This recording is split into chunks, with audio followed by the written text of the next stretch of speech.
Hey, what's up, everybody? Welcome back. Just want to do a video for Curse of Oak Island. This is season 7, episode 17. I know I'm a little bit late on this, just been a little bit busy, so I haven't had a chance to get to it. I just finished watching the episode, so I figured to do a quick review of it. Alright, so this one, once again, starts off with talking about the swamp again. And how they think it was maybe it was a man-made event. Again, it's kind of more of the same as before. They keep bringing this up, how they think it might be man-made, because they find various things that are strange about it. They found the giant boulders. They found a couple of large pieces of wood. And they think that there's something else in there. But anyways, and then they also believe. Which part it was. One of them was had to call up the company to put in the copper dam, and they were discussing how they had to get a permit. The permit was running out, and they had to get this copper dam out of there before the permit ran out, and then to make sure that they did it the right way. Otherwise, it's silt they called it. We end up running out into the water, and I guess that wouldn't be a good thing. So, which is kind of unfortunate because it's going to the water's going to cover up Smith's Cove again, and they found quite a bit of stuff. This, more stuff that this season. So it's going to end up covering all that up which is kind of stinks, man. I was kind of hoping they would find more before they get rid of the copper dam. I don't know why they can't just extend the permit. Maybe it's just like a season thing where it can only be there for so long. I don't really know. I don't know, the technical part of that. There was a couple cool parts. Last time, Rick had found what they thought was a flood tunnel, and this time they're going to start digging down deeper. And so they started digging. I think they got to like 50 feet, and they realized it was really kind of dangerous because it was really narrow but deep. So if they tried to look over the edge, and they were afraid someone was going to fall in, and it was collapsing in on itself. It just wasn't stable. So then, if the following day they go and they try to stabilize it more. And they start, dig a little bit wider, and Rick ends up getting into the bucket, and they start to lower him, which I thought was kind of crazy that he was going to get hurt doing that. And they finally convince him to come up, so they bring him back up, and they decide to lower the bucket back down with a camera attached to it, and it looked like a tunnel. Well, I think it was I don't know how many feet it was down. But it kind of maybe they're right. Maybe they're telling me there's a lot of wood down there. I don't know how the wood would get down there. I don't know how much the land changes over time, but I just can't see. I don't know how these people got all this wood so deep with no major equipment. I mean, were they that determined they were able to dig that deep, or was there that much?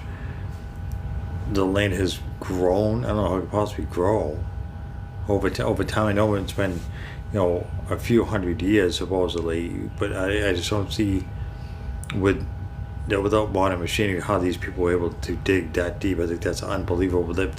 That's what's going on. I mean, it looked like a tunnel to me. They pulled out a ton of wood with the excavator that they had. So it's getting very interesting.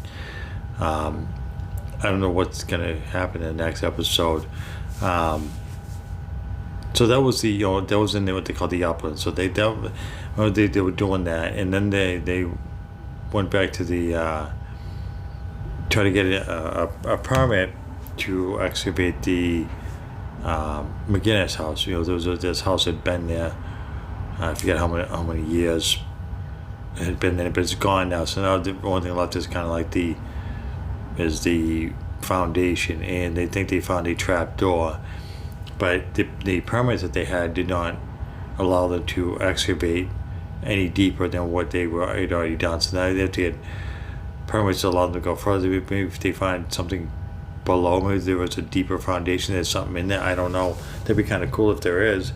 The only thing they really found was a knife handle, and that was kind of cool, I guess. But again, nothing tremendous other than that they look like a tunnel that they found. I don't know how they're going to be able to get to it because it's so deep. I mean, they have to, bring it, maybe they're going to use a case on it to get down there. But they need to dig it wider so it's not as, it's not as dangerous. To have one direct, what do you call it, shaft going down, I think that's just too dangerous. Somebody's going to end up getting hurt. So maybe if they widen it and they dig down deeper, they can actually find something. I just still find it remarkable that people so long ago were able to dig that deep.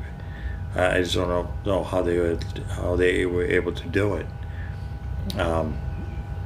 So I don't know. I think it was another cool episode. I watch every episode. Sometimes I don't get a chance to make these videos, but I do watch every episode. Sometimes it's worth talking about. Sometimes it's nothing tremendous, because there's always a lot of investigating, a lot of talking, a lot of research, and then driving back and forth to various towns to talk to different specialists. Whether that had to do with materials they found. Like they found a piece of lead that had tin and mercury in it.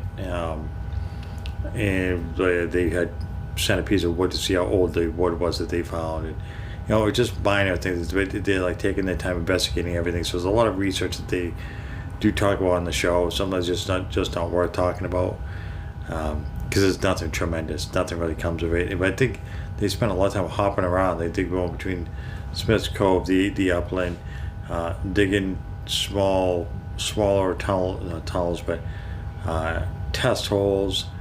And digging, excavating the McGinnis house. So I think they have a lot going on.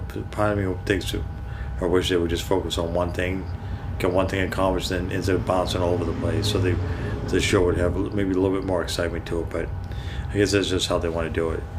So I think that's going to wrap it up for this video. If you guys like this video and like Curse of Rock Island, give me a like, give me a subscribe. Until next time.